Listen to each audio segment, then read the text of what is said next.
बिस्मिल्लाहिर्रहमानिर्रहीम। अस्सलाम वालेकुम dear students, welcome to our channel. Students, जैसा कि आप सभी जानते हैं, पंजाब बोर्ड्स ने रिसेंटली मैट्रिक पार्ट 1 और पार्ट 2 की टेंटेटिव डेटशीट जारी कर दी है। दुआ है कि अल्लाह करीम आने वाले तमाम इम्तहानात में तमाम बच्चों को कामयाबी से नवाजे और उनकी मेहनत का सिला अता फरमाए, आमीन। आज की इस वीडियो में हम मैट्रिक 2023-24 पार्ट 2 यानी 10th क्लास के इंग्लिश के चंद इंपॉर्टेंट क्वेश्चंस को डिस्कस करेंगे। इस वीडियो को देखने के बाद आप पेपर तक बाकी टाइम यानी जो 1.5 माह से भी कम रह गया है, इसके मुताबिक तैयारी कर लें तो यकीनन A+ ग्रेड ले सकेंगे। और इंग्लिश में पूरे नंबर लेना भी एक मुश्किल टास्क होता है, लेकिन इस वीडियो में बताए गए गेस को लाजमी तौर पर तैयार कर लें तो ये मुश्किल टास्क भी पूरा हो सकेगा। चलिए बगैर देर किए बढ़ते हैं वीडियो की तरफ। जैसा कि आप पंजाब बोर्ड पेपर पैटर्न जानते हैं, तो सबसे पहला सवाल होता है MCQs का,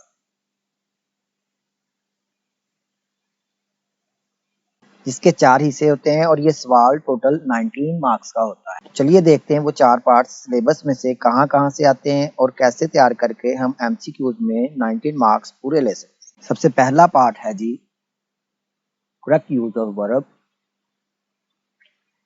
जिसके टोटल 5 मार्क्स, जो कि आप ग्रामर एंड कंपोजिशन 2023-24 एडिशन के मुताबिक पेज नंबर 114 to 119 में दी गई एक्सरसाइजेज को हल करके और इनकी प्रैक्टिस करके इजीली ले सकते हैं। इस सवाल के नंबर पूरे हासिल करने के लिए आपकी टेंसिल पर ग्रिप भी जरूरी है, क्योंकि ये बेस ही सेंटेंसेस पर करता है। इसके बाद नेक्स्ट पार्ट है जी करेक्ट स्पेलिंग्स, इसके टोटल नंबर 4 हैं और इसकी बेहतर तैयारी के लिए आप चैप्टर्स की ग्लॉसरी और कुछ पास्ट पेपर से भी रिव्यू कर सकते हैं। इसके अलावा स्टूडेंट अगर हर चैप्टर को कीनली पढ़ता है तो स्पेलिंग तो साथ साथ ही तैयार हो जाते हैं। इस तरह से इसमें भी आपके नंबर पूरे आ सकते हैं। इसके बाद नेक्स्ट पार्ट है जी सिनोनिम्स एंड एंटोनियम्स, इसके टोटल मार्क्स भी 5 ही हैं और ये आपके पढ़े हुए चैप्टर्स में से ही अल्फाज के इंग्लिश मायने और ऑपोजिट्स होते हैं। ये मार्क्स आप सिंपली दिए गए मेथड के मुताबिक पूरे ले सकते हैं, यानी चैप्टर्स की ग्लॉसरीज और उनकी एक्सरसाइज में मौजूद MCQs और रिव्यूज में दिए गए MCQs खास तौर पर कर इस क्वेश्चन के नंबर भी आप पूरे कर सकते हैं। इसके बाद अगला पार्ट है जी करेक्ट यूज ऑफ ग्रामर, जिसके टोटल मार्क्स भी 5 ही हैं। ये पार्ट आप चैप्टर्स की एक्सरसाइज में आने वाले ग्रामर के टॉपिक्स और उनकी स्टेटमेंट्स की प्रैक्टिस और सबसे जरूरी रिव्यूज की स्टेटमेंट्स की प्रैक्टिस भी लाजमी करें, बिकॉज रिव्यूज में क्वेश्चन तो चैप्टर्स वाले ही होते हैं लेकिन स्टेटमेंट्स एक्सरसाइज वाली नहीं होती, तो यहाँ से स्टेटमेंट पेपर में आने का चांस एक्सरसाइज वाली स्टेटमेंट जितना ही होता है। स्टूडेंट्स, आई होप के MCQs के इन मेथड्स पर अमल करके आप इनमें पूरे मार्क्स लें। इसके बाद है जी question number 2, answer the questions of any 5, यानी ये टोटल 8 होते हैं जिसमें से आपने 5 करने होते हैं, यानी अच्छी वाली चॉइस है स्टूडेंट्स। अब हम चैप्टर वाइज कुछ मोस्ट इंपोर्टेंट क्वेश्चन देखेंगे जो कि लास्ट 5 to 6 ईयर्स से आ रहे हैं। आप इस टेबल में 3 पार्ट्स देख सकते हैं। फर्स्ट कॉलम में चैप्टर नंबर, सेकंड वाले में उस चैप्टर की एक्सरसाइज में से आने वाले क्वेश्चंस और इसके बाद बॉक्स एडिशनल यानी चैप्टर के दौरान आने वाले क्वेश्चन। आइए एक एक करके डिस्कस करते हैं। यानी अब चैप्टर 1 में से देख लें इसकी एक्सरसाइज के most important questions, question number 2, question number 3 plus question number 5। इस तरह से एडिशनल क्वेश्चंस अगर चैप्टर 1 में से अगर हम देखें, why did Quraysh think the रसूल सल्लल्लाहु अलैहि वसल्लम वुड फेवर देम, यानी कुरैश ने ये क्यों सोचा था कि रसूलुल्लाह सल्लल्लाहु अलैहि वसल्लम उनको फेवर करेंगे। सेकंड बॉक्स एडिशनल क्वेश्चन है जी, व्हाट एडवाइस डिड रसूलुल्लाह सल्लल्लाहु अलैहि वसल्लम गिव टू हजरत अली, हजरत अली रज़ी अल्लाह ताला अन्हो को आप सल्लल्लाहु अलैहि वसल्लम की तरफ से क्या नसीहत की गई थी। चैप्टर नंबर 2 में बढ़ते हैं, क्वेश्चन नंबर 5 और 6 एक्सरसाइज में से, और इसी तरह से बॉक्स एडिशनल क्वेश्चंस हैं जो why is Chinese new year never on the same day each year, and second question is why does the dinner consist of 8 और 9 डिशेस। बढ़ते हैं चैप्टर नंबर 3 की तरफ। इसकी एक्सरसाइज के question number 2, 3 plus 4 are most important and box additional question इसके important नहीं है। चैप्टर नंबर 4 में बढ़ते हैं। एक्सरसाइज के क्वेश्चन नंबर 1, 2 प्लस 5 और एडिशनल क्वेश्चंस इस चैप्टर के भी हम नहीं करेंगे। चैप्टर नंबर 5 जो कि एक पोएम है, इसका क्वेश्चन नंबर 3 ही है जो कि मोस्ट इंपॉर्टेंट है और एडिशनल क्वेश्चंस में से भी एक क्वेश्चन है, what do the rich and poor leaves stand for. यानी पोएम में डिस्कस किए गए रिच और पुअर लीव्स से क्या मुराद है। बढ़ते हैं चैप्टर नंबर 6 की तरफ। क्वेश्चन नंबर 2, 4 प्लस 5 और एडिशनल क्वेश्चंस में से मोस्ट इंपॉर्टेंट क्वेश्चन जो कि बार बार रिपीट हो रहा है पिछले सालों से, how does TV make us lazy. ये टेलीविजन हमारे अंदर सुस्ती कैसे लाता है। चैप्टर नंबर 7 को देखते हैं। Most important questions from exercise question number 1 plus 3 और एडिशनल क्वेश्चंस हम इस चैप्टर के नहीं करेंगे। बढ़ते हैं हम नेक्स्ट चैप्टर्स के क्वेश्चंस की तरफ।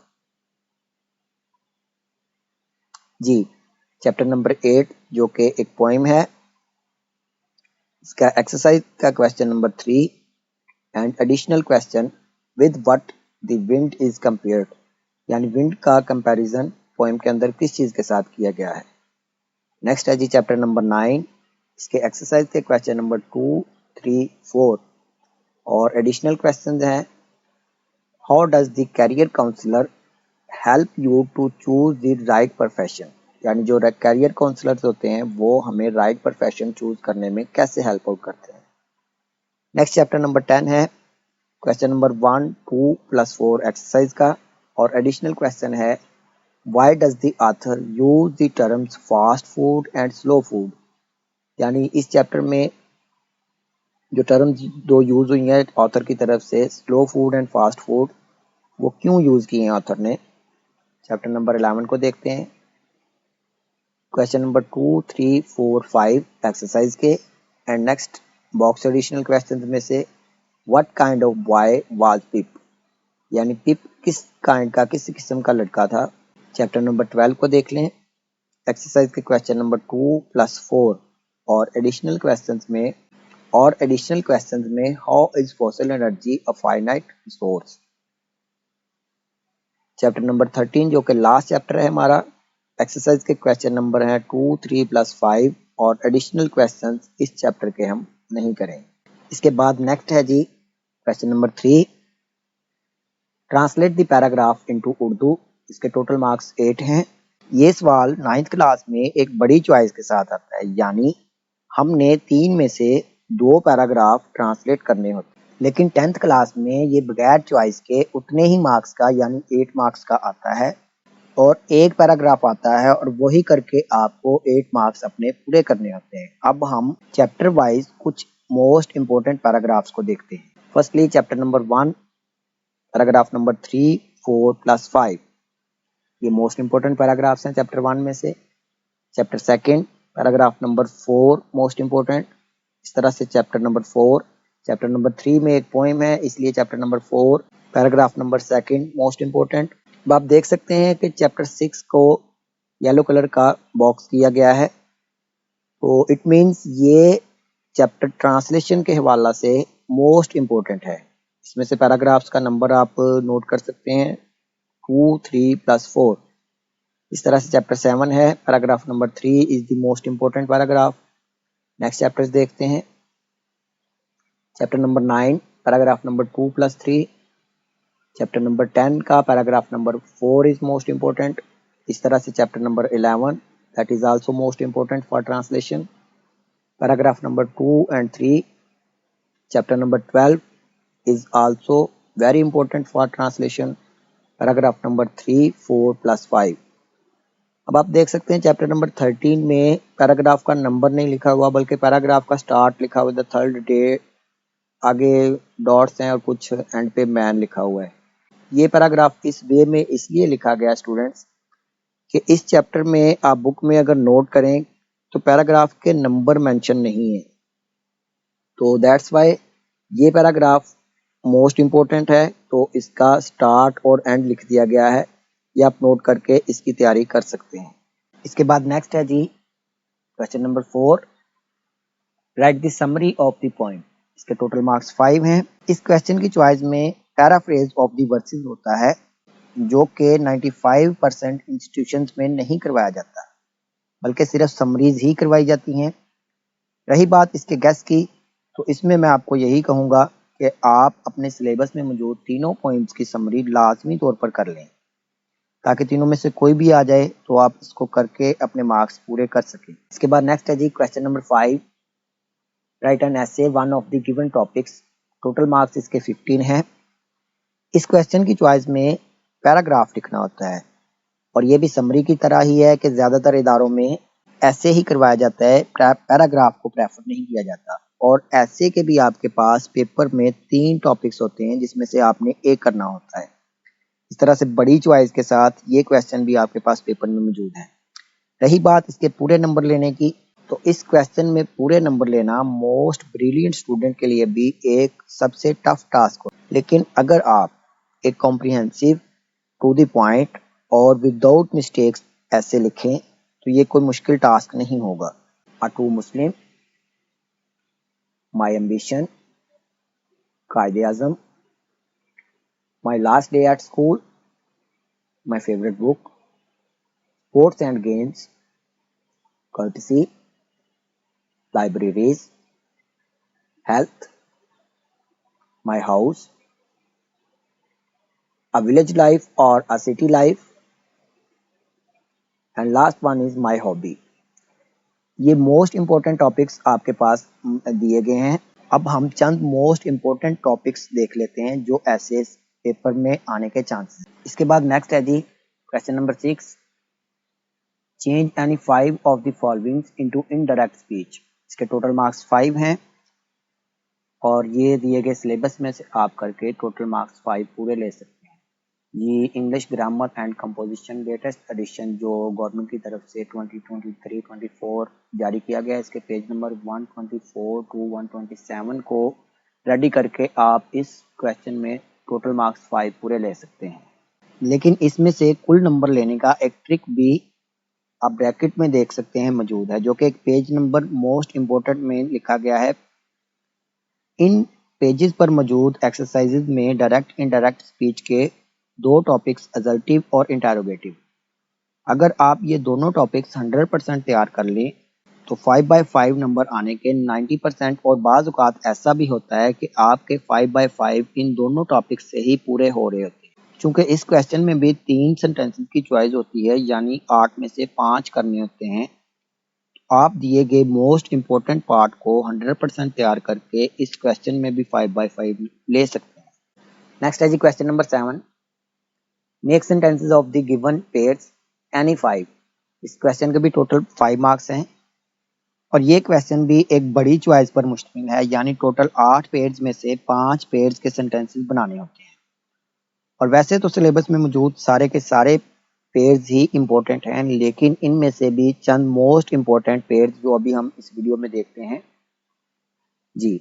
Advice advise, birth berth, cloth cloth, invent discover, decide decides, diary dairy, quit quite, rain reign, rob steal, loose lose, idle idol, device devise, sale sell, teach learn, waste waist, alter alter, wine whine, well well, vain vein, team teem, और last one is except accept.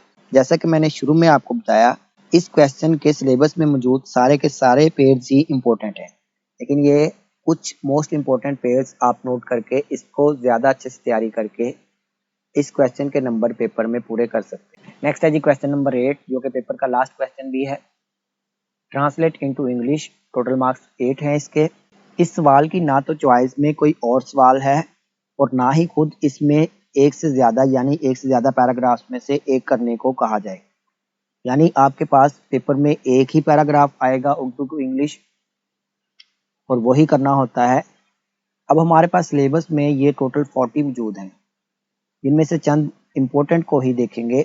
You can see कि इन paragraphs को हमने 2 parts में divide किया है, important and most important. तो जो important वाला कॉलम है, इसमें मौजूद नंबर यानी 3, 5, 6, 13, 17, 18, 22, 28, 35, 37 और 38।